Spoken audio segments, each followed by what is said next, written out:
Hello, folks. It's Friday, the 25th of April.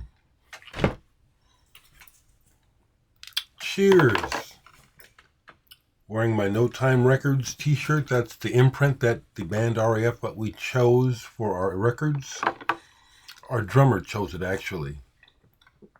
Cheers, folks. I want to thank my friend David down in Georgia. He sent me a wonderful, wonderful gift. It came yesterday. Well, actually, it came the day before, but I didn't hear the delivery, so it sat out on the front stoop all night.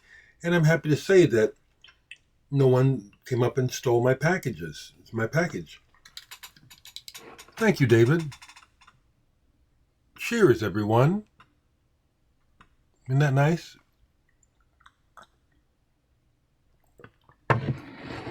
And on the other side,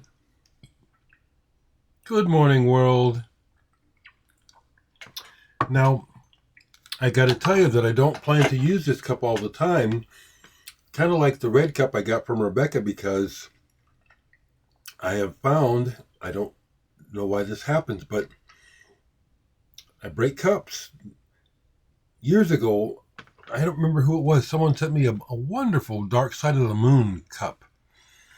That didn't last a week, and I don't even know why that happened. And just recently, my Kleeman cup, the guy from Denmark who I made the record with, when they made a bunch of merch for him, they made some cups with the album on it. And I recently had an accident and that broke. So, David, thank you so much. I cherish these things, just the little things like this that mean so much to me. Isn't that cool? I'm thinking that's a still from the Higgs Corner shoots, which David was made happen. Thank you, David. David is also has a band called Flamingo Shadow. I've mentioned them before down in Atlanta. Go see them. I think they have a new album out too. I've recorded with David, but I didn't grab the records. Coyote Bones.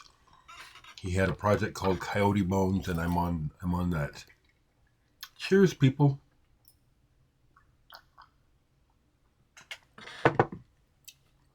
Well, I have my improv performance tomorrow night, and I'm looking forward to it. And I'm happy to say that I don't have the same kind of anxiety that I do when I have solo shows, where I know that it's like, I'm trying to create something, so I'm trying to formulate it in my head. This is more like just be ready for anything. And I've been practicing bass. And I'm actually at the point now where I might not even take my computer. I might just play bass. We'll see. And I like that feeling about the show as well as myself. They want me to play. It's up to me what to do. So yesterday, I went down to the old market. That's where my favorite record stores are, Grapefruit and Homer's, and got my my trade value. I had taken some stuff to trade 2 times. And so I got to trade on my singles yesterday. Let me show you what I got. I also went to Homer's, and that went really well because I'd spent no money at Grapefruit. I just got straight trade for what I gave them. And then Homer's, I was very happy to find some items in the used section, and the total was, I think, almost $50. That's a good day. Those are the good old days, aren't they, when we could get records and not break the bank? So they're mixed up down here, and I will just go through them, okay? So the first thing sitting up is because I've given everything a cursory listen, but not a deep listen, or maybe 2. This one was the last thing I listened to last night. I absolutely love Moor Mother. Black Encyclopedia of the Air. This was in the used at Homer's, but it was sealed. It was new. You folks that follow me know that she came to Omaha months ago, went to the performance, got to meet her, which was wonderful. And then I forget what they called, smoky some kind of vinyl. This is killer. I love it. I love it because this album starts with a piece that she did when I saw her live. Temporal Control of Light Echoes. Moor Mother is deep, very, very black. I think she's the music is very black too, but also but a big part of what she does in her blackness is experiment and play with sound, and in a very, very good way. She's got good ears. The tracks, the music, the backing for her poetry, it's poetry. There is some rapping on here. She has some hip hop rappers on here. But it's so fitting for the gravity of the things that she is saying. I love Moor Mother.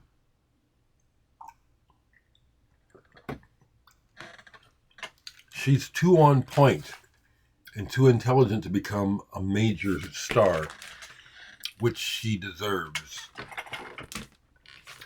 Okay. So it looks like the last things I played were the used albums. So this was, as I explained, Homer's Daily makes these Instagram posts of the used drops of the day, and they usually do one or two.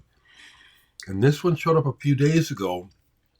I already have the album, but not with this cover, so I don't call and say hold things, because you can call if you see it, say, it's there, hold it. I just said, well, that's interesting. I don't remember ever seeing this. And I thought to myself, when I went to Homer's yesterday, if it's still there, of course I'm going to get it. So I have the U.S. version, Mahavishnu's Between Nothingness and Eternity live.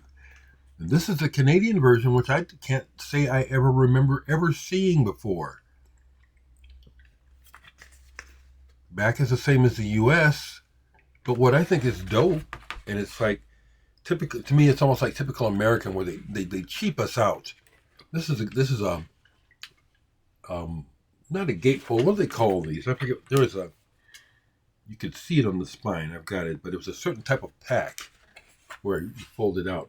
But there's the cover for America, but it's on the inside of here. I thought, wow, that's dope. And I've had this album since it came out on the American release, and this is just amazing. Sparks flies throughout here. This is a phenomenal album. It's a Canadian pressing. So I was real happy that was still there. Yeah. Price was right too. It was cheap. That was the other thing I was real happy about. My pickups at Homer's. They had a album there that I want, but I don't want to pay $50 for it in the used section. Speed, Glue, and Shiki-Chen, the Japanese noise band. And it's a bootleg too. It's not even an official pressing, but they want $49.99 for it. I don't want to pay that for it. I'd like the album though. So we're seeing the used records first, apparently, because this is the order that I play them in, apparently. Klaus Schulze is like Sun Ra. I don't know how many records he made, but he made a bunch, because I don't remember seeing this album. Dreams, Klaus Schulze, Dreams. 1986, it says, is when it was recorded. The other thing about Klaus Schulze is he is consistently good. I was buying Klaus Schulze before I was really listening to him. I mean, his Ashra Temple, I had that down.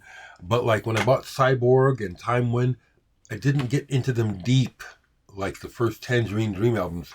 So it's been later on and frankly, since his death that I've gone back and really given those records deep listens, and his work is excellent. And this is also on this funky label, Thunderbolt. Magnum Group. Can Out of Reach appeared on this label. That's my version of Can Out of Reach is on this label. Magnum Music Group. This is really, really good. Real good. And it's starts up. Are those actual strings? Well, this is good. This is good. I ended up listening to a whole side one.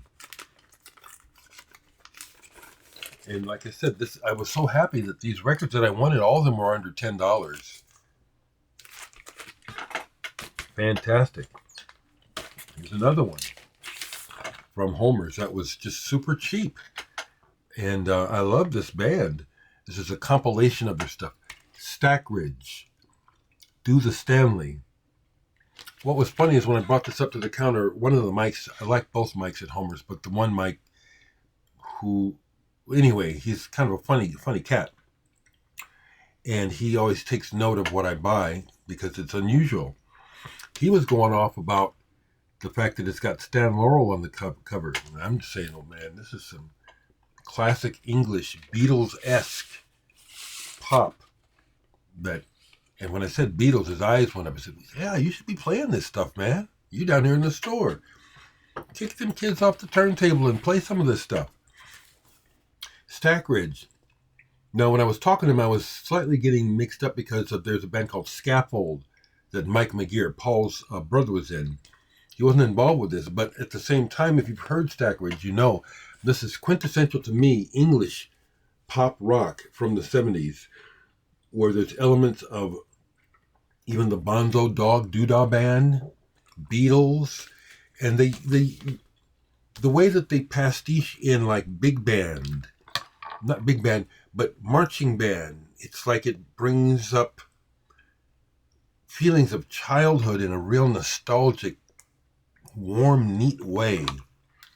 I'm going on about this album because this is really, I listened to this all the way through.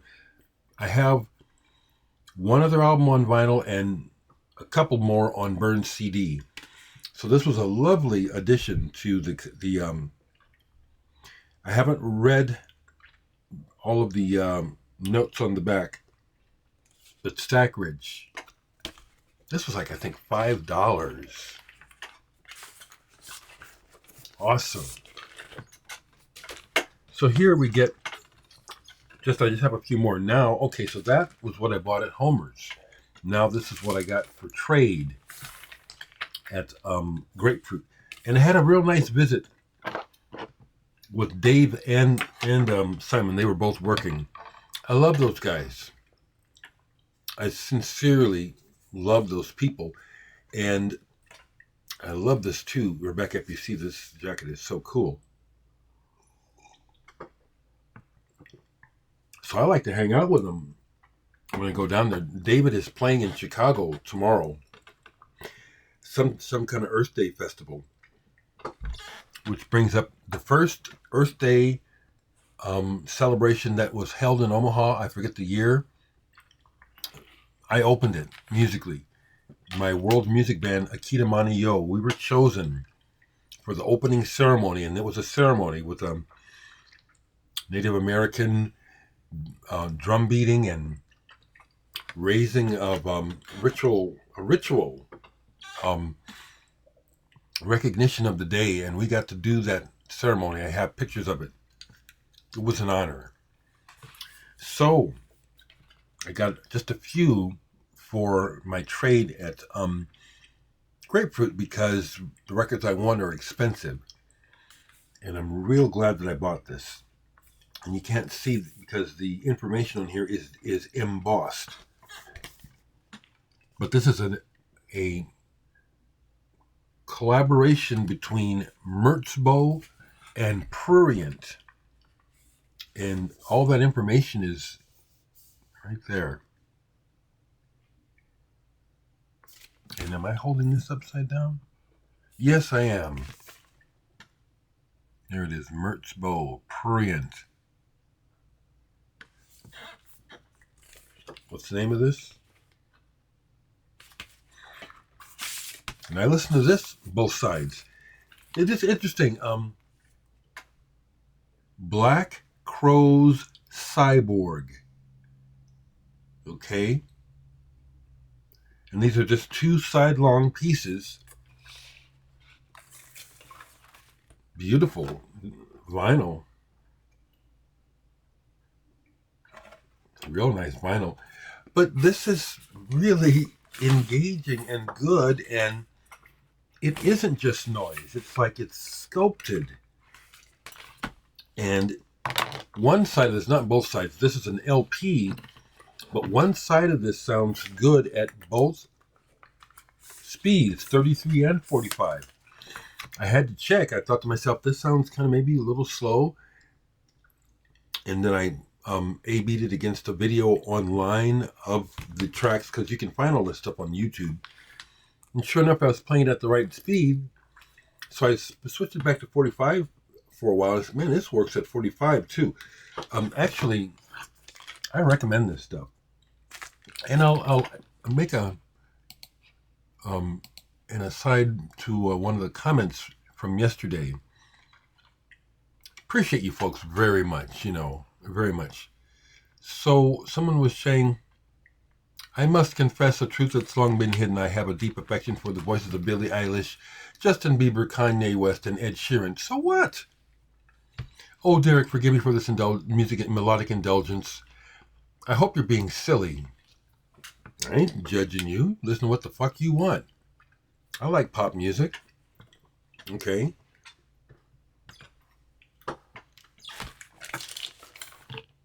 This is my wheelhouse, though, This is the shit. Wow, this is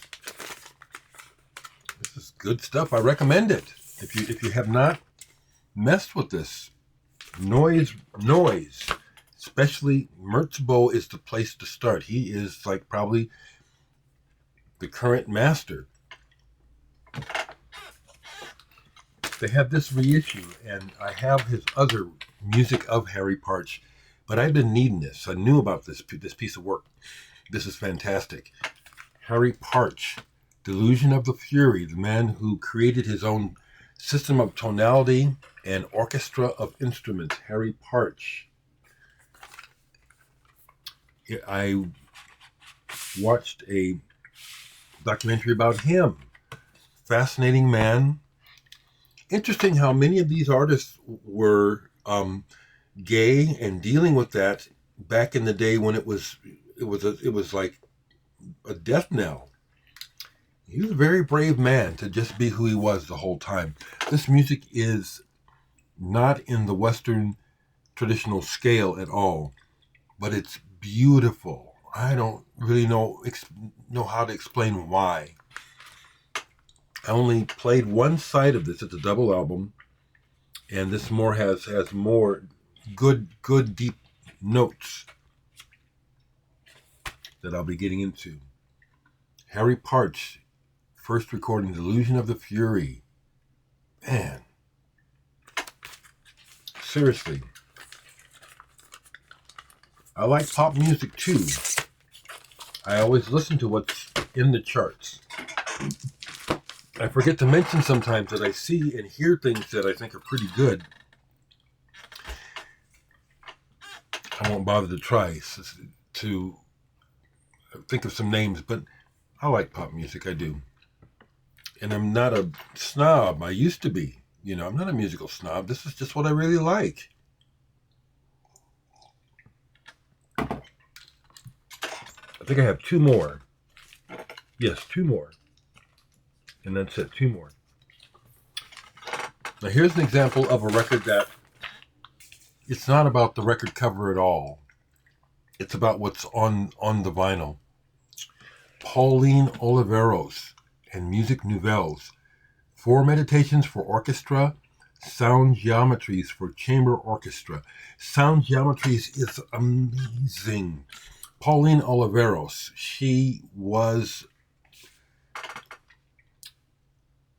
again, a true pioneer in so many different areas of art as well as life. She had the balls to just be who she was, openly lesbian way back then and her inventiveness is unparalleled. This is amazing. Hard to describe. I dare say that the people who watch me who are more on the pop side, you ought to get your feet wet and try this stuff out. You might be surprised at how engaging and wonderful this music is. It takes something from you. It's not just light entertainment. You have to engage with it. You have to actively couple your mind and your senses with what's going on with this work. It's very rewarding. My friend Brian Day, who I just played the Grapefruit show with, he was on the same bill, and I've made a recording with Brian, and we're good friends. He studied with Pauline Oliveros. I forget where he traveled, but stayed with her at her place where she does workshops and teaches. And he was with her for, I don't know, a week or 2 weeks. Amazing. This is amazing work. It's deep listening, but it's also just really, really, really good. And the last thing I bought is I did not know this man's work, but I knew to myself, I better get this. This is something I'm gonna like. I've only played a little bit of it, and sure enough, this is what I like. It's art. It's work that is done. These pieces, I read most of the information. Terry Fox, linkage. This is work presented in like exhibits in museums, art galleries. Stuff is old, goes back I think to the 60s and 70s. This is a numbered reissue on États-Unis. Once again, this is immersive sound work. I started to read the book because it's Joseph Bouyes. He's, you know that name? Artist of note. But he some of the work on here is in conjunction with Joseph Bouyes. The booklet has illustrations and good explanations of what these folks are doing. And it's part listening to this and reading about the process of how these sounds were made partly inspired or influenced me thinking, well, heck, I can choose how I'm going to present myself in the improvisation show.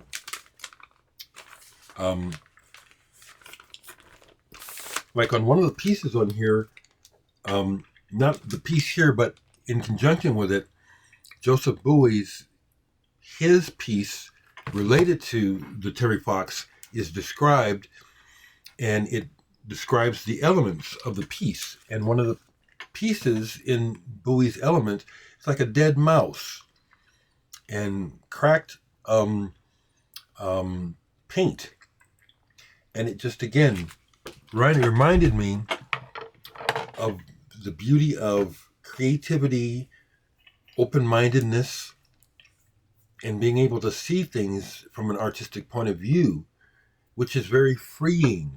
It's very freeing, and it's within the way that I work throughout.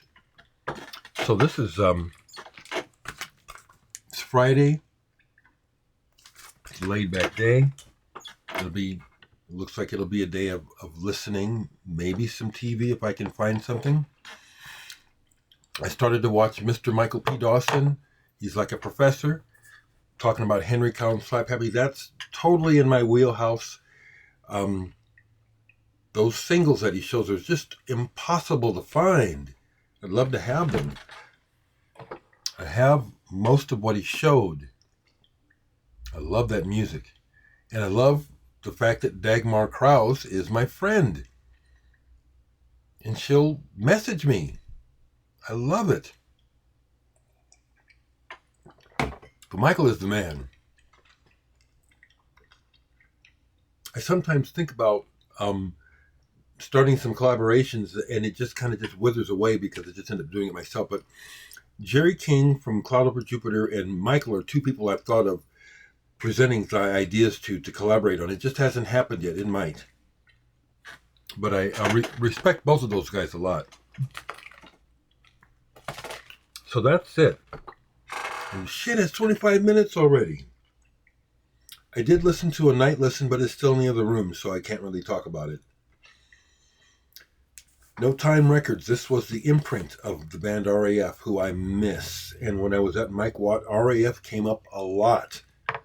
Talking to people. People miss RAF. Some people are still in grief about Kelly's suicide, as frankly I am, and probably Dan too. If you see this, Dan, love you. I miss it. I miss it so bad. I do.